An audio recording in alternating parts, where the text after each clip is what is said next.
Eksperimenti I çuditshëm I doktorit Kurt Richter. Kush është rastësisht e t'i bëj like faqes që të shihemi sërish dhe ndiqeni me kujdes këtë material. Për të mirën tuaj. Në vitin 1950, doktor Kurt Richter bëri një eksperiment të çuditshëm.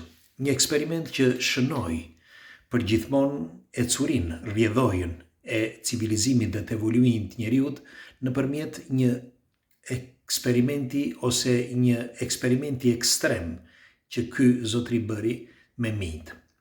Pse me mijt? Sepse mijt, për ata që nuk janë të informuar, sillen ashtu siç edhe njerëzit, jetojnë në bashkësi, kanë një prizë, lëvizin nëpërmjet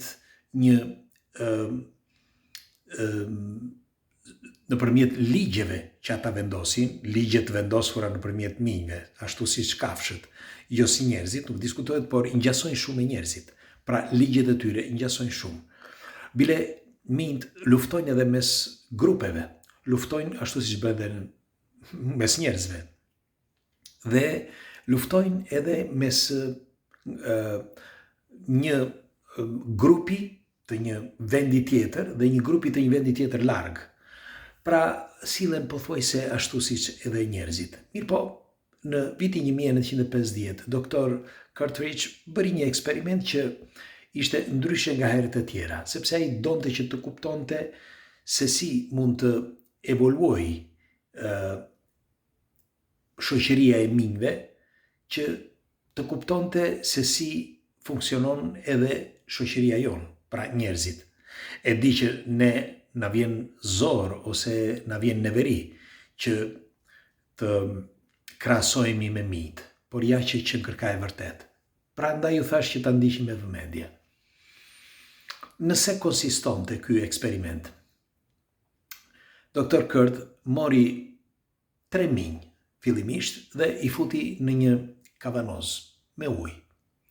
Dhe po shikonte se sa do të mbijetonin mijt aty duke u zvarritur që të mund të dilnin jashtë. Dhe këtë eksperiment e bëri për 15 minuta. I mori mijt, I nxori nga aty dhe pas disa orëve I futi sërish, pasi u dha për të ngrënë, I qetësoi mijt, I futi sërish brenda kavanozve. Dhe mijt qëndruan akoma më gjatë duke notuar. Dhe nuk e kuptonin që si është e mundur, sepse sado që të ketë instinktin, një kafsh nuk mund të jetoj ore të tëra, ose të mbijetoj ore të tëra duke notuar. E megjithatë, mijt vazhduan. Dhe pas disa orëve, profesori I nxori sërish. Dhe ç'bëri? Kësaj radhe I futi në një pishinë. Dhe futi rreth 40 mijë në pishinë. Këta mijt I futi të gjithë së bashku, jo siç e bëri veç e veç, pra nëpër kavanozë.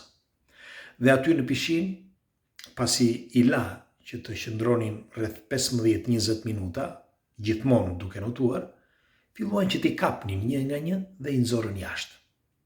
I qetësuan mijt aty, filluan që të hanin, që të pinin, I lanë që të thaheshin dhe pas disa orësh I futën sërish. Pra përsëritën të njëjtin eksperiment që kishin bërë me provza. Dhe mijt rezistuan për 6 orë. Pas 6 orësh I morën mijt dhe I nxorën sërish. Dhe mijt e kishin ndërmend tani që e kuptonin që pas pak njeriu do shkonte që t'i shpëtonte. Dhe ç'bën?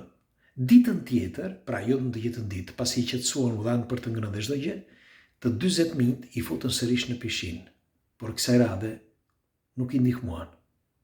I lanë që të rrinin dhe të shikonin se deri kur do të mbijetonin.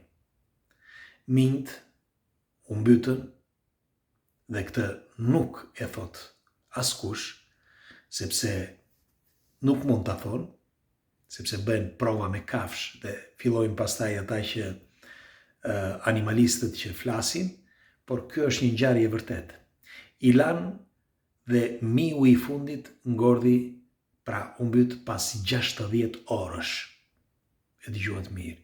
60 orë u munduan të shkretët që të prisnin derisa t'i shpëtonte njeriu. Tani tej këtyre eksperimenteve, sepse edhe mua më vjen që të them njeriu i qelbur që i la aty, që të shikonte se si do të ngordhin dhe sa kohë do të zgjaste, më vjen që ta them këtë, por ndërkohë dua t'ju informoj se përse dhe u bë ky eksperiment dhe çfarë ngjason nëse ngjason me ecurinë e njerëzimit. E thjesht, njeriu në qoftë se nuk ka shpresë, ai mund të vdes brenda një dite. Pra njeriu pa shpresë nuk mund të jetojë dot. Por çfarë shprese bëhet fjalë? Bëhet fjalë shpresë, me një fjalë ai shpreson që të gjejë një punë, shpreson që të gjejë një familje, shpreson ose ta fillojmë që nga fillimi. Shpreson që çdo gjë të shkojë mirë kur është i vogël. Shpreson që në mësime të shkojë çdo gjë shkëlqyeshëm. Shpreson që të ketë një diplomë nesër dhe shpreson që të martohet.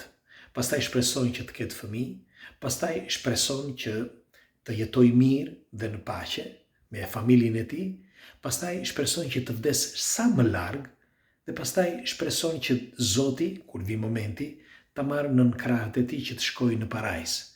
Pra njeriu gjatë gjithë jetës së tij ka një shpresë. Dhe kjo është pika bazë e njeriut, pra shpresa. Bile, do t'ju them, njeriu është ambientuar dhe është mësuar që ta ndihmoj dikush gjatë jetës. Vllai, motra, babai, kushëriri, një politikan, një profesor, një shkencëtar, apo ndoshta dhe një pronar i një pune. Pra njeriu është sklav i, si mund t'i quhet, sklav i shpresës. Mund të thuhet me plot gojën, sklav i shpresës. Pse e them këtë? Sepse shumë pak janë ata që besojnë në vetvete dhe kaq. Pse besojnë në vetvete? Sepse ka disa karaktere që kanë lindur të tillë. Pra ata me shumë forcë esin përpara, por ka një gjë për të theksuar. Edhe këta, sidoqoftë në fillim të karrierës së tyre në çdo fushë të jetës, janë të detyruar që të kenë shpresë tek dikush tjetër, te dikujt që i kanë kërkuar një ndihmë. Pra mund të jetë ai ku ka shkuar për të marrë provimin, pra profesori, mund të jetë pronari për të cilin ata kanë shkuar që të marrin një punë, apo nëse kanë marrë vetë punën, të kenë shpresë që aty, sepse çdo punë bazohet pa diskutim, bazohet në shoqërinë ku jetojmë. Sepse nëse se nuk ka ku të shesësh, me fjalë nëse ti nuk shet, s'ke pse e bën punën. Pra ti e bën punën sepse duhet ta shesësh diku atë punë që bën. Dhe nëse ti nuk e vën ku ta shesësh, është e kotë. Pra ti ke shpresë që ta shesësh. Ose anasjelltas ke një shpresë ku të blesh. Nëse ti shet, duhet që të blesh diku dhe ta blesh me një çmim të vogël, që ti ta shesësh me një çmim më të lartë. Pra ti shpreson që ta gjesh. Dhe nëse nuk ke atë shpresë dhe nuk arrin të shpresosh për atë që ti do bësh, atëre ti nuk do të kesh sukses. Pra njeriu në çdo cep të jetës, në çdo hap që ai bën, ai shpreson. Dhe kjo është baza e jetës së njeriut. Përveç të tjerave, pastaj që është dashuria, është respekti, janë virtytet, janë puna, ndërgjegjësimi, zgjuarësia etj. Por fillimisht është shpresa.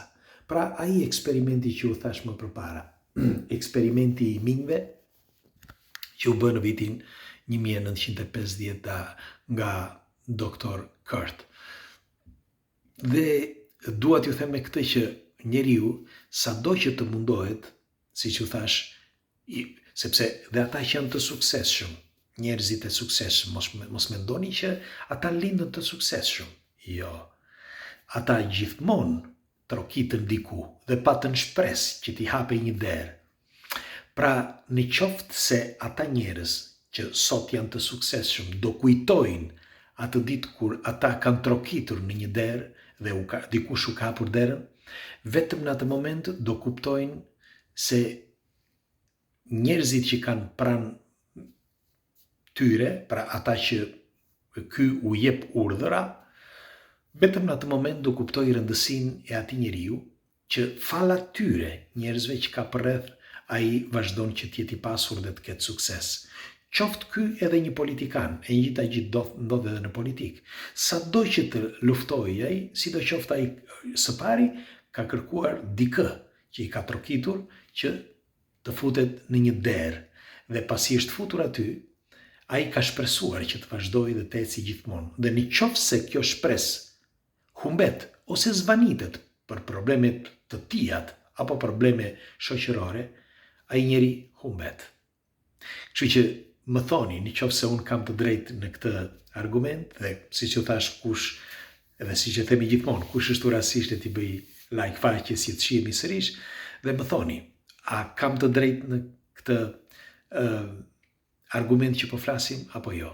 Ose më mirë, kush prej jush ka kërkuar, ka patur dhe vazhdon të ketë shpresë dhe kush nuk ka kërkuar dhe nuk ka shpresë në jetë? Do të dëshiroj një koment, që unë jam i bindur që është padyshim e para.